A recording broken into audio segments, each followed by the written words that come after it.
in our culture, there are many ways to boost immunity with the local resources available at home. Could you shed more light on building resistance using home remedies? Well, building up immunity is not going to happen overnight, this we must know. Generally, I believe, for a variety of reasons, looking at the lifestyles, looking at the food patterns, I think this must be checked, this must be medically checked. I think southern Indian people are having a better immune system than a whole lot of other people in the world, simply because of the food patterns and the practices and the weather and various other aspects. You must understand, in a tropical climate, there are more life forms than anywhere else, including microorganisms. The number and the variety of them is very, very high. So living in this land itself, the system becomes more resilient because we are exposed to these things all the time. That is one aspect. Another thing is food, another thing is lifestyles. All these aspects are there. Being farming communities largely, most of us, if not in this generation, in the previous generation, we've all come from farming communities. So people lived on the land, that itself gave them enormous strength. In most other parts of the world, over 80% of the population moved away from farming probably 100 years ago. In India, we've just moved away from the land only in the last 25–30 years ago. This benefit is still there with us. It will not stay with us if if everybody starts living in high-rise apartments without being in contact with the ground and start living like lab rats, protected from everything, well, our immunity also will go down. But I think we still have this advantage. But right now, what can I do to boost my immunity? As I said, it's not an overnight solution, but in a period of time, you can do this. Well, let me talk about very common things available. One thing is, I must say this, we are sacred ash people, we're always ash smeared one way or the other.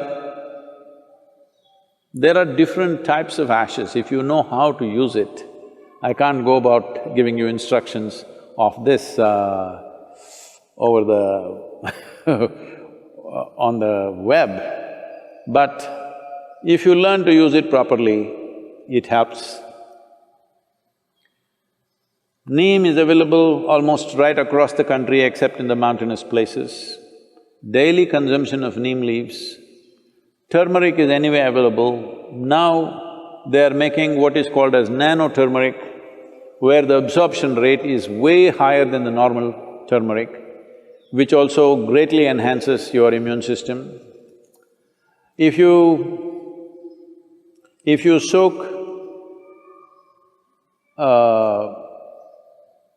the gooseberry or the amla or the nallikai in honey overnight, along with some broken pepper, black pepper or green pepper.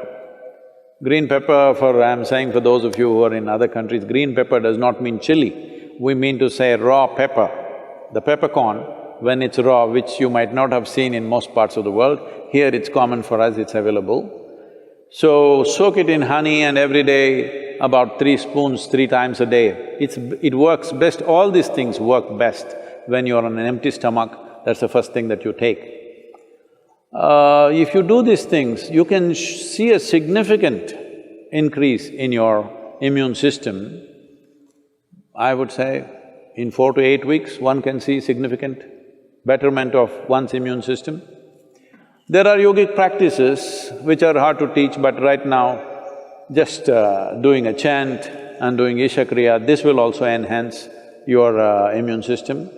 Let this be very clear that this is not treatment for coronavirus, nor is it a prevention.